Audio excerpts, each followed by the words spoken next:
ये विशेष इसलिए है कि भारत और पाकिस्तान में जो टकराव हुआ उसके बाद की ये पहली आधिकारिक प्रेस वार्ता जो है भारतीय जनता पार्टी की तरफ से है। जिन दिनों हम टकराव में थे, युद्ध की स्थिति में थे, जिस बहादुरी से हमारी सेनाएं लड़ी और जिस तरह से हमने स्ट्रेटेजिक विक्ट्रीज हासिल की पाकिस्तान के ऊपर, जो लड़ाई टेरर के खिलाफ शुरू की थी, उस लड़ाई को जीत के हम बाहर आए हैं। इसके बारे में विस्तृत चर्चा करने के लिए आज खास तौर पे मैं अपने भाई भारतीय जनता पार्टी के स्पोक्स पर्सन अरुण गुप्ता जी को रिक्वेस्ट करता हूं कि आप इस वार्तालाप में विचार को रखिए और पार्टी क्या सोचती है युद्ध के बारे में, युद्ध के बाद के हालात के बारे में और आने वाले दिनों के बारे में, उसके बारे में। धन्यवाद सुनील जी। और मैं सबसे पहले अपने पैनल को आपसे इंट्रोड्यूस करूँगा। मेरे लेफ्ट हैंड साइड में अभिजीत सिसोदिया जी हैं, प्रदेश के प्रवक्ता हैं, उनके साथ डॉक्टर बशीर हैं, मीडिया के इंचार्ज हैं। मेरे राइट हैंड साइड में हमारे मुख्य प्रवक्ता सुनील सेठी जी हैं और साथ में डॉक्टर ताहिर हैं, ये भी प्रवक्ता हैं भारतीय जनता पार्टी के प्रदेश प्रवक्ता। आज का जो एक विषय है, बहुत अहम विषय है। ऑपरेशन सिंदूर के बारे में तो आप लोगों ने बहुत दिनों से बहुत कुछ सुन रहे हैं आप लोग, और ये भी आपको मालूम है कि ऑपरेशन सिंदूर में जिस तरह की कामयाबी हमने हासिल की है, उस कामयाबी में बहुत बड़ा एक बदलाव हुआ है हमारे देश में। बहुत बड़ा एक ऐसा बदलाव हुआ है जिसके बारे में हमारी आने वाली जनरेशन जो है वो याद रखेगी। और सबसे बड़ा जो बदलाव हुआ है वो ये है कि हमने राष्ट्रवाद की जो परिभाषा को चेंज कर दिया है। हम राष्ट्रवाद को, जिसको हम सब लोग समझते हैं, उसकी परिभाषा को हमने चेंज किया है। और उसकी परिभाषा को चेंज करने के लिए कुछ मुख्य बिंदु बहुत इंपॉर्टेंट है जो हमको समझना होगा। उससे हमने अपने विचारों को चेंज किया है। हमने एक नया आंदोलन का रास्ता लिया है। हमने एक पूर्णतया समर्पण की भाषा को समझना शुरू किया है। हमने अपने भारतवर्ष पे गर्व करना सीखना शुरू किया है। हमारी दृढ़ इच्छा और दृढ़ शक्ति काफी बड़ी है। सबसे पहले ये समझना होगा हमें कि जब तक भारत के निवासी, भारत में रहने वाले सभी निवासी ये अपना विचार ना बना लें कि देश जो है, देश सर्वप्रिय है, तब तक उस देश का कभी भी गौरव नहीं बढ़ सकता। और आज हमें खुशी है कि हमारे श्रेष्ठ नेतृत्व ने, हमारी लीडरशिप ने ये डिफाइन कर दिया है लोगों को, हमारे निवासियों को, भारतवर्ष के निवासियों को, कि आपको अपना देश के प्रति विचार जो है वो देश के लिए चेंज करना होगा। आपको ये समझना होगा कि अगर देश के प्रति आपका विचार जो है वो बिल्कुल वैसा है, अगर आप देश को सर्वप्रिय समझते हैं, तो आपके विचार, आपके एक्शन, आपकी भाषा, आपकी हर चीज जो है वो मैच करनी चाहिए आपके विचारों के साथ। ये एक बहुत बड़ा बदलाव आया है हमारी सोच में, हमारे भारत के निवासियों में बहुत बड़ा बदलाव आया है। हम उस चीज के लिए भी तैयार हैं कि अगर देश की एक संपूर्ण करने के लिए, या देश को एक अच्छा बनाने के लिए, या देश की एक सिक्योरिटी के लिए अगर हमें उन तत्वों के साथ आंदोलन भी करना पड़ता है जो देश के खिलाफ चलते हैं, हम देश भारतवासी उसके लिए भी तैयार हैं। क्योंकि आज तक ऐसा होता रहा, पहले भी होता रहा कि हम लोग जो है देश के प्रति, अगर कोई देश के खिलाफ कोई बात करता है तो हम सुन लेते हैं। ये चीजें जो है अब नहीं सुनी जाएंगी। लोग तैयार हैं, लोग कहते हैं कि देश, तुम कुछ भी बात करो, इंटरनल पॉलिटिक्स करो, लेकिन देश के खिलाफ बात मत करो। देश के खिलाफ बात नहीं सुनी जाएगी। और ये एक तरीका है समझाने का कि आंदोलन जो है वो भी किया जा सकता है उन लोगों के प्रति जो देश के प्रति अपनी पूरी की पूरी वो रखते हैं, देश के प्रति जो है वो पूरी एक अपनी श्रद्धा रखते हैं और पूरी तरह से समर्पण करने को तैयार है। अगर आपने देखा होगा ऑपरेशन सिंदूर में, हालांकि लोगों को कठिनाइयाँ हुई, हालांकि लोगों के काफ़ी ऐसा कुछ हुआ है कि किसी के घरों में नुकसान हुआ, लोगों के लाइफ चली गई, लोगों के बहुत नुकसान हुआ, लेकिन उसके बावजूद भी पूर्णतया संपूर्ण जो समर्पण है वो पूरी तरह लोग आज तैयार हैं। और वो कहते हैं श्रेष्ठ नेतृत्व को कि आप भारत को आगे बढ़ाने के लिए कुछ भी करना चाहें, भारत को आगे बढ़ाने के लिए आप कोई भी कदम उठाना चाहें, हम आपके साथ हैं। ये पूर्णतया समर्पण है लोगों का भारत में, जो आज की एक बहुत बड़ा बदलाव है हमारे राष्ट्रवाद में, हमारी राष्ट्रवाद की सोच में बहुत बड़ा बदलाव है। और हमें गर्व है भारतवासी होने का, हमें गर्व है ऐसे श्रेष्ठ नेतृत्व का जो हमारे ऊपर है, हमें गर्व है इस भारत में रहने का, हमें गर्व है उस चीज का कि आज हम पूरी तरह से सेफ हैं। हमें गर्व है उस बात का कि हमारी जो दृढ़ इच्छा है, हमारी जो दृढ़ शक्ति है, वो सारी की सारी हमें आती है हमारे श्रेष्ठ नेतृत्व से। और ये जो श्रेष्ठ नेतृत्व है यही हमें सिखाता है कि अगर आपके देश में कोई प्रॉब्लम आती है या देश की तरफ कोई गलत नजर से देखता है तो हम आखिरी छोर तक जाके उसका पीछा करके उसको खत्म कर देंगे। हम अब ये चीज ज्यादा बर्दाश्त नहीं करेंगे क्योंकि हमने अपने ग्लव्स उतार दिए हैं। अब हम ग्लव्स पहन के नहीं बैठते हैं। अब जो भी होगा देश के लिए होगा, जो भी होगा देश के ग्रोथ के लिए होगा, जो भी होगा देश की प्रॉस्पेरिटी के लिए होगा। हमारे प्रधानमंत्री जी ने अपने भाषण में कहा है बहुत साफ साफ कि आज हम एक फिफ्थ इकोनॉमी में बैठे हैं, टॉप इकोनॉमी में। हमको आगे जाना है, हमको आगे बढ़ना है। हमें शोभा नहीं देता कि हम अपने पड़ोसियों से किसी तरह की कोई ऐसी बात करें। हमने हमेशा उनका साथ दिया है, लेकिन 2016 का अगर आप याद करें, 2019 का याद करें, 2025 का याद करें, हमने हमेशा संयम से काम लिया है। लेकिन आज ये बहुत जरूरी हो गया था ऑपरेशन सिंदूर में बताना कि अब नहीं होगा ऐसा। अगर आप ये चीजें करते रहें तो आप बिल्कुल उस धरातल से खत्म हो जाएंगे। और हमने LOC क्रॉस किए बिना, IB क्रॉस किए बिना उनके 9 ठिकानों पे हमने अटैक किया है अपने घर में बैठ के। ये एक छोटी बात नहीं है। भारतवर्ष एक ऐसा देश है, बहुत कम ऐसे देश है पूरी दुनिया में जो भारतवर्ष जैसी एक प्रॉपर एक जो जिनकी स्ट्रांग आर्मी है, जिनका टोटल सिस्टम बहुत स्ट्रांग है और वो जो कहते हैं वो करते हैं। और आज भाजपा अपने देशवासियों का और पर्टिकुलरली जम्मू कश्मीर के निवासियों का बड़ी थैंकफुल है। उनके साथ उनको बहुत कहना चाह रहे हैं उनको कि भाई आपको जो कठिनाई हुई, आपको जो परेशानी हुई इस कारण, वो ऐसी थी जो उसके बारे में कुछ ज्यादा किया नहीं जा सकता था। लेकिन भारतीय जनता पार्टी इस बात को पूरी तरह से समझती है और इस प्लेटफॉर्म से श्रद्धांजलि भी देना चाह रही है उन घरों में जिन घरों में जान का नुकसान हुआ है, जिन घरों में माल का नुकसान हुआ है, जिन घरों में लोगों की बहुत प्रॉपर्टीज गई हैं। और खासकर हमारे जो बॉर्डर्स पे लोग रहते हैं, भारत सरकार उनके बारे में बहुत संजीदगी से सोच रही है। नए बंकर तैयार किए जा रहे हैं, सब कुछ। हम इसका मतलब यह है कि हम तैयार हैं। ग्लव हमने उतार दिया, अब हम तैयार हैं। हम किसी भी परिस्थिति के लिए, किसी भी सिचुएशन के लिए तैयार हैं। और अब कोई भी हमारी तरफ आंख उठा के देखेगा, हम आखिरी छोर तक जाके उसका मुकाबला करके उसको वहीं पे खत्म कर देंगे। ये हमारे प्रधानमंत्री जी ने भी कहा है, भारतीय जनता पार्टी भी कह रही है, हम भी कह रहे हैं। ये बताइए, सवाल है हमारा। मैं सुनील जी को कहूँगा कुछ। जैसे अरुण जी ने कहा, ये बदला हुआ भारत है।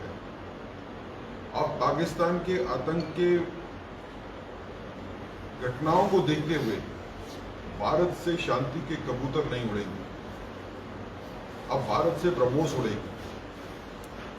ये कबूतर उड़ाने से ब्रह्मोस उड़ाने का एक सफर पूरे भारत ने इकट्ठे तय किया। भारत ने यह भी बताया कि हमारी दुश्मनी पाकिस्तान के सिविलियन से नहीं है, जनता से नहीं है। हमने जनता को निशाना नहीं बनाया, जनता के ठिकानों को निशाना नहीं बनाया। हमारी लड़ाई उग्रवाद के खिलाफ थी, हमारी लड़ाई आतंकवाद के खिलाफ थी। अगर आतंक भारत में फैलाया जाता है तो आतंकी को मारना जितना जरूरी है उससे ज्यादा जरूरी है आतंक को पनाह देने वाले, आतंक को भेजने वाले, आतंक के ट्रेनिंग सेंटर्स को खत्म करना। और इस टकराव में यह भी हमने साबित किया कि अगर आतंक को खत्म करना है तो हमारे लिए LOC और इंटरनेशनल बॉर्डर कोई मैटर नहीं करता, कोई मायने नहीं रखता। आतंक के खिलाफ लड़ाई करने के लिए हम अपनी धरती पे भी लड़ेंगे और भारत की धरती के बाहर भी जहां पे आतंकवाद को बढ़ावा दिया जाता है हिंदुस्तान में तबाही करने के लिए, हम कोई बॉर्डर, कोई LOC, कोई बाउंड्री नहीं मानेंगे। और अगर मारना होगा तो आतंक के ठिकानों पे भी मारेंगे, आतंकवादियों को भी मारेंगे। ये ठीक है कि इस टकराव में या युद्ध सी स्थिति में नुकसान हुआ, खासकर पुंछ और रजौरी के लोगों में काफी लोगों की जान गई। जितना देश को उसके बारे में चिंता है, अफसोस भी है, उतना ही ये भी सोच है कि एक बार मजबूती दिखाने के बाद ये हालात दोबारा नहीं बने। देखिए, आतंकवाद पूरे देश का दुश्मन है, पूरी इंसानियत का दुश्मन है। मोदी जी ने ये साफ कहा कि ऑपरेशन सिंदूर खत्म नहीं हुआ है, ऑपरेशन सिंदूर सिर्फ स्थगित हुआ है। ऑपरेशन चलता रहेगा। सीज फायर का मतलब ये नहीं है कि ऑपरेशन सिंदूर जो है वो बंद हो गया। ऑपरेशन सिंदूर का मतलब है आप आतंकवादी हमारे पास भेजोगे, हम आतंकवादियों के साथ साथ उनकी आकाओं को भी खत्म करेंगे। और जब हम आतंकवाद की आकाओं की बात करते हैं तो उनके ट्रेनिंग देने वाले, मोटिवेट करने वाले और वो सरकार जो उनको सपोर्ट करती है, वो सभी आतंक के आका हैं। ये पहली बार हुआ है कि हमने पाकिस्तान को घुटनों पे लाया है, और पाकिस्तान को घुटनों पे लाया है ये साबित करके कि पाकिस्तान आया है सीज फायर करवाने के लिए इंडिया के पास। हम नहीं गए सीज फायर करवाने के लिए। पाकिस्तान के पास लड़ने की कैपेसिटी और कैपेबिलिटी नहीं थी। हमारी जितनी मिसाइल्स और ड्रोन गई वो कोई हवा में इंटरसेप्ट नहीं हुई, वो अभी सभी अपने अपने निशानों पे लगे। और पाकिस्तान से आई हुई जितनी ड्रोन्स और मिसाइल्स थी, मैक्सिमम हमने हवा में ही खत्म कर दिया। ये फर्क है तकनीक का, जो भारत के पास है और जो पाकिस्तान के पास है। चाइनीज टेक्नोलॉजी के ऊपर पाकिस्तान भारत से लड़ना चाहता है। पाकिस्तान को अच्छा सबक मिला है, और मुझे लगता है कि पाकिस्तान के बारे में दुनिया की राय भी बदली। अब जो पाकिस्तान ये कहता था कि पाकिस्तान भी आतंक का निशाना रहा है, अब दुनिया ने ये झूठ को समझ लिया। जब पाकिस्तान में आतंकी मारा जाता है और उस आतंकी को दफनाने के लिए, उसकी फातिहा पढ़ने के लिए पाकिस्तान फौज के बड़े बड़े ऑफिसर वहां पे रहते हैं, तो हम ये साफ तौर पे समझ सकते हैं कि ये पाकिस्तान जो है इसका आतंक के साथ नाता क्या है। जिसकी फौज के हेडक्वार्टर के पास ओसामा बिन लादेन था, जिसकी फौज एक आतंकी के मरने के ऊपर, आतंकी के परिवार के लोगों के मरने के ऊपर फौज भी खड़ी हो जाती है नमाज पढ़ने के लिए, जनाजे के लिए। ये वो देश है जो ना खुद आराम से बैठना चाहता है, ना किसी को आराम से रहने देना चाहता है। अभी तक पाकिस्तान ये दुस्साहस करता रहा आतंकियों को भेजने के लिए, क्योंकि इस तरह का जवाब कभी पाकिस्तान को मिला नहीं। कभी पाकिस्तान ने सपने में भी नहीं सोचा था कि मिसाइलें इंडिया से चलेंगी, ब्रह्मोस चलेंगी और पाकिस्तान के आतंक के ठिकानों को ध्वस्त करेंगी। और ये भी याद रखिए, हमने सिर्फ आतंक के 9 ठिकानों पे प्रहार किया था, हमारा राइट था। हम अपनी जनता को मरवा तो नहीं सकते, मरते हुए देख तो नहीं सकते। हमने आतंक के निशाने बनाए, उनके ठिकाने आतंक के। पाकिस्तान ने मुकाबले में हमारी मिलिट्री इंस्टॉलेशंस को टारगेट किया, एयरफोर्स को टारगेट किया। जब ये पाकिस्तान ने किया तो मुकाबले में, बदले में हमने उनके एयरफोर्स के बेस ही उड़ा दिए। तो ये बदला हुआ हिंदुस्तान है। भारत ने एक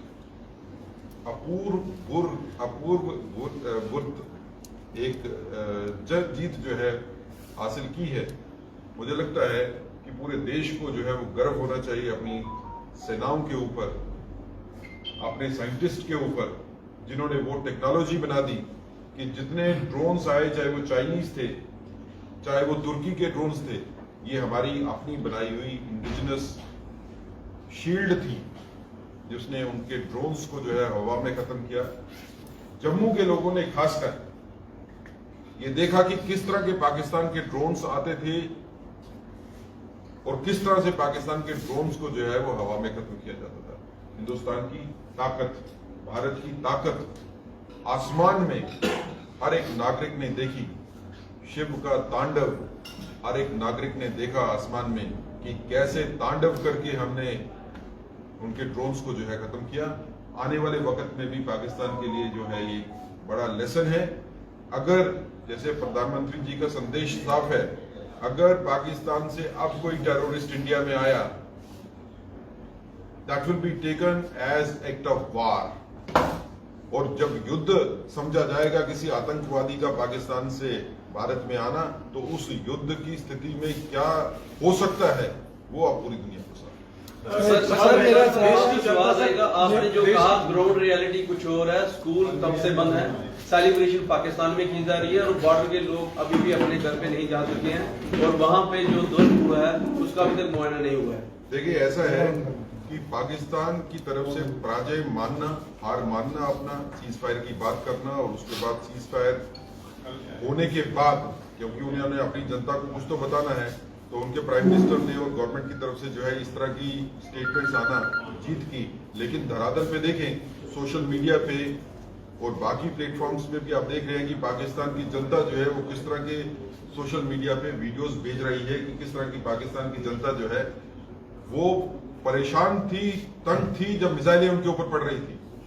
और जहां तक बात करते हैं आप स्कूल खुलने की और बाकी चीजें के खुलने की, देखिए ये सीज फायर होने के बाद पाकिस्तान की आर्मी को ये पता है कि उनकी हार हुई है, वरना कोई रीजन नहीं था कि सीज फायर होने के बाद पाकिस्तान आर्मी से ड्रोन जो है अभी भी इंडिया के ऊपर आ रहे हैं। तो ये स्थिति की हार हुई है, मानते हैं, उसकी छटपटाहट में ड्रोन्स भेजते हैं।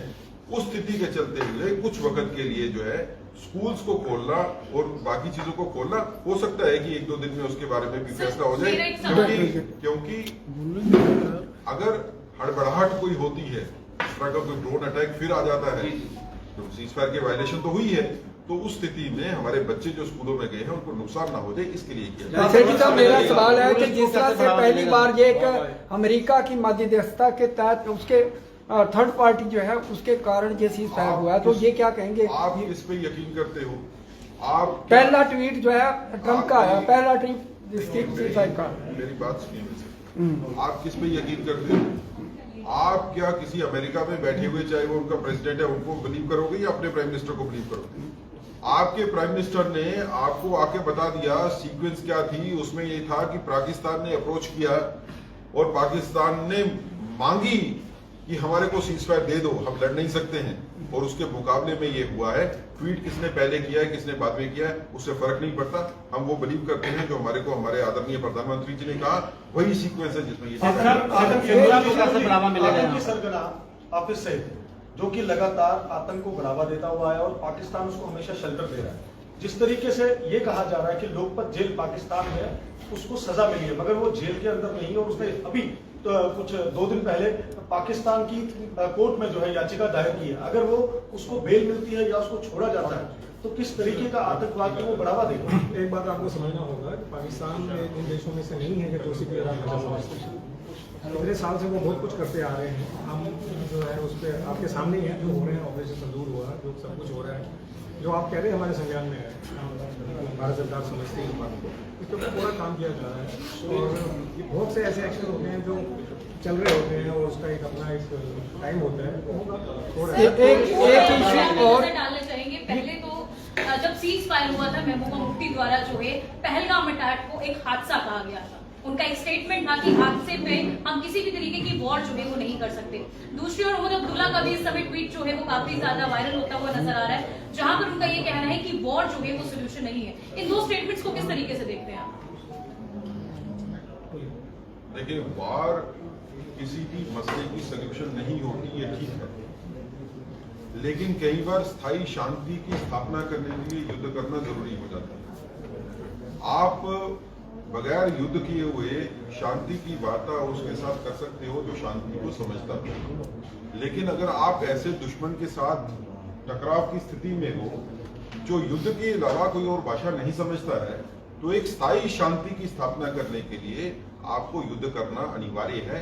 यही गीता में लिखा है, यही बाकी सारी धार्मिक किताबों में भी आप पढ़ोगे कि बगैर शांति का रास्ता कई बार युद्ध से होके ही गुजरता है। शांति की स्थापना इसके बगैर जो है संभव नहीं है।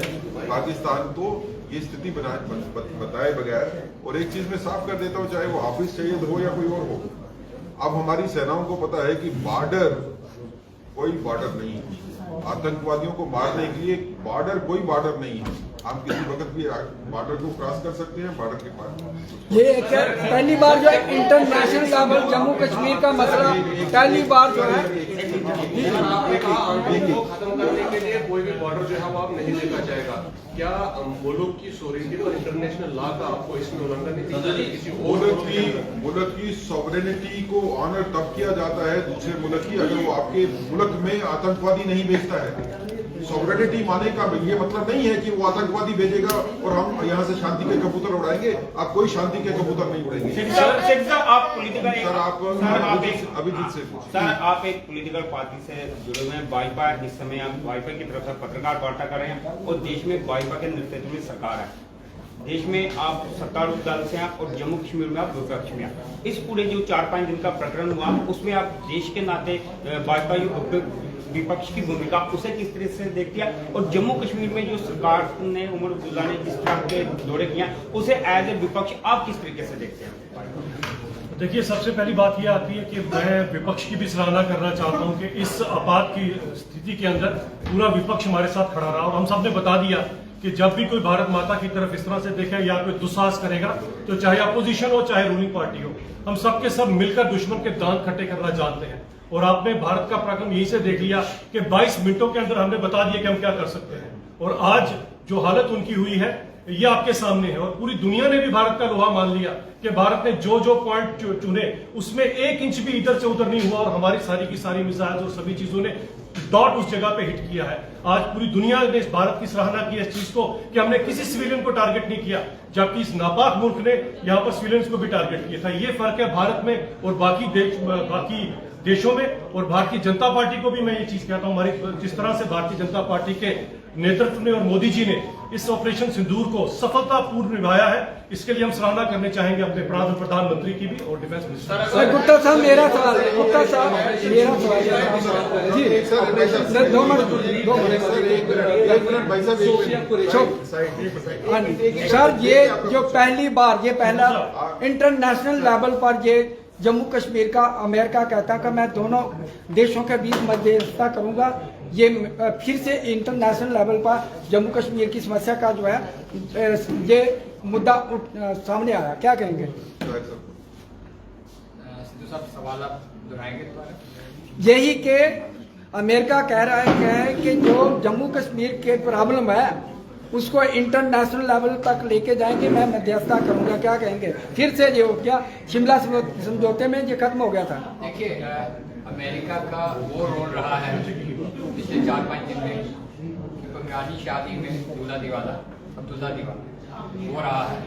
ट्रंप साहब के किसी भी बयान को हम खारिज करते हैं और जो भी चीज़ें वहाँ से कही गई, प्रधानमंत्री साहब ने सब कुछ देश के आवाम के सामने क्लियर किया, जो कुछ होता रहा। और 90 मिनट्स के वॉर में बहुत सारी चीज़ें क्लियर हो चुकी थी, जब भारत की आर्मी, हमारी एयरफोर्स, हमारी नेवी प्रॉपर ढंग से, प्रॉपर कोऑर्डिनेशन के साथ उनके सभी मेन पॉइंट्स को डिस्ट्रॉय कर रही है। नहीं, मेरा सवाल दूसरा है। देखिए मेरी बात सुनिए। उस टाइम पे अमेरिका की भी टांगें कांप रही थी, चाइना की भी और टर्की की भी, क्योंकि कहीं ना कहीं उनको इस चीज़ का एहसास हो चुका था कि भारत देश कहाँ पे स्टैंड करता है। उनके जो बाजार का उनका जो बिजनेस था पूरे वर्ल्ड का वेपन्स का, वो उनका फेल हो चुका हुआ है। और हम अपने देश की आर्मी, अपनी डिफेंस फोर्सेस की हमें सराहना करनी चाहिए। मुझे लगता है कि इधर उधर की बातें करके आज देश की बात करनी चाहिए। और हमने ये पिछले दिनों में देखा कि अपोजिशन के भी बड़े बड़े लीडर्स इस टाइम पे देश की तारीफें करते हुए और आर्मी की तारीफें करते हुए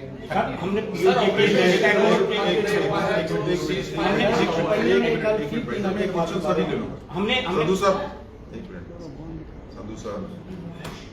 ये हम बिल्कुल वाज़ेह करना चाहते हैं कि हिंदुस्तान और पाकिस्तान के वार्तालाप में कोई इंटरनेशनल मध्यस्थता भारत को स्वीकार्य नहीं।